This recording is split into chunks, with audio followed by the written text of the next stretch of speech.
to do this and to incorporate the ARTA RCS into their Seal of Good Housekeeping award or grant to high performers, LGUs who are high performers.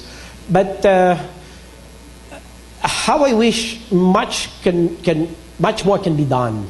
It's just that we're a bit undermanned. And by the way, talking of being undermanned, you know, I came to I went to the People Matters conference in Singapore. I was invited there 2 months ago, and then in a table like this, a round table, literally a round table discussion, touched on the Permanent Secretary of Finance of Singapore had asked me, what is happening in the Philippines? Can you teach us why for a population of almost 100 million, you only have 1.3 million civil servants? So I said, why? Isn't that just right? I mean, no, because, you know, Malaysia, you know, the guy pointed to the Malaysian head of the delegation, and then, well, they have a population of 26 million, and their civil servants number 1.6 million. So I was shocked. And then even Japan, with a population of 120 million, has a state workers number 3.4 million. Singapore, with a population of 5 million and 150,000 civil servants, if you just increase, you know, the ratio and proportion equally, that's 3 million civil servants for Singapore, assuming we translated the 500,000 population, the 5 million population to 100 million. So there you are. They were asking me, how are you doing it? You have very few in relation to your population. So of course, I appreciate the ESA, the sense of the ESA that was articulated very well by Chairman Luz. But I think, I feel that the Executive Order 366, which was issued in 2004, has been hanging there, you know, with so much uncertainty for the longest time. So we don't know what's going to happen. Even during the previous administration, you know, nothing definitive came out of it. You know, it's been always rationalization, talking about submission of RAT plans, approving RAT plans.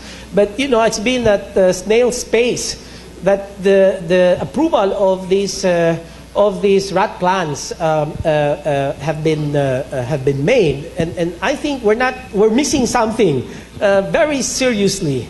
I think we have to look at, if we're talking about benchmarking, let's go get a group that's going to study how they're managing their human resource in first world countries as well as in the developing countries like perhaps Vietnam, Thailand. We probably should start doing a research on this.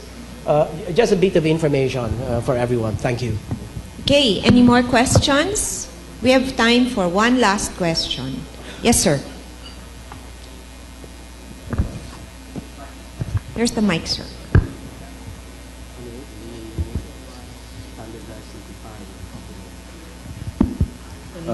Good morning. My name is Margatus.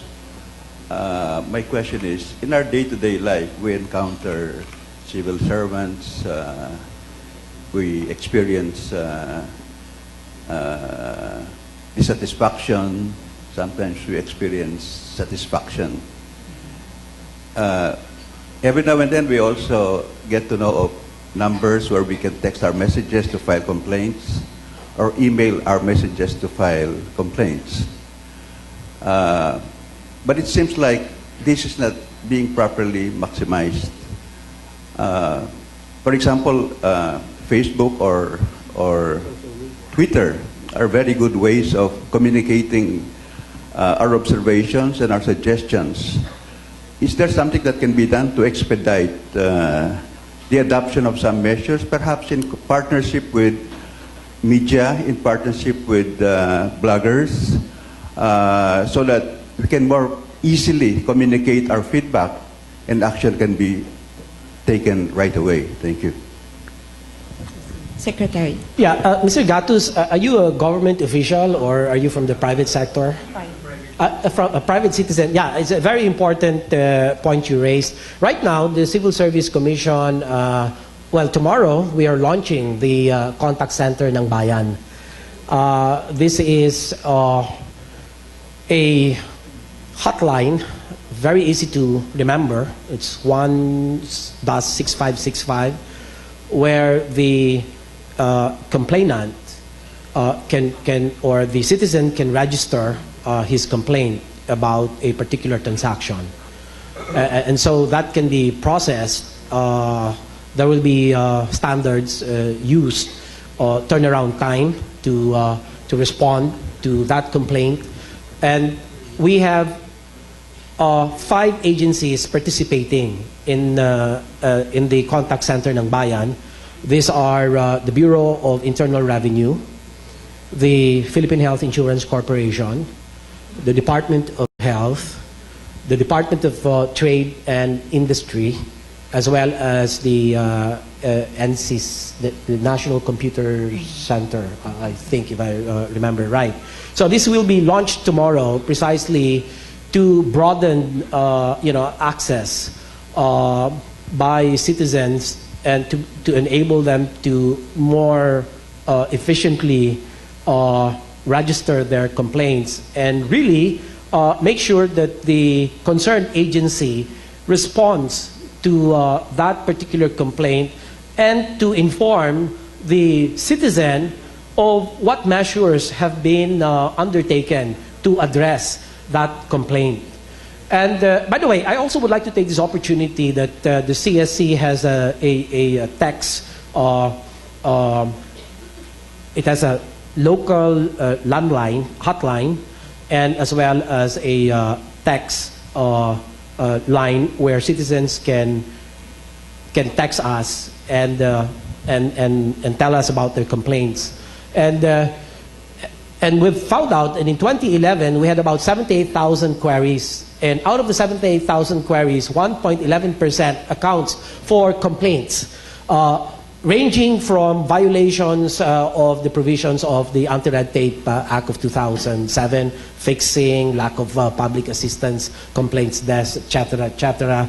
And that's not a lot, 1.11% of 78,000, roughly about 847 complaints.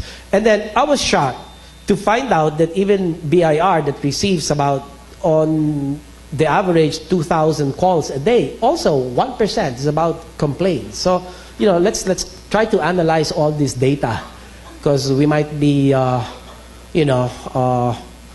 tending to bloat, much fewer complaints to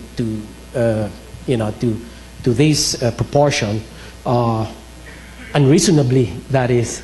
So we need to have all this data. And I'm glad that the NCC Chair Bill, I think, wants to put together a forum or a conference where we can give you all the stats. Okay. Okay, thank you. All right. Thank you very much to Secretary Duque, Chairman Duque, and to Director Victoria. We would like to pause for a morning break.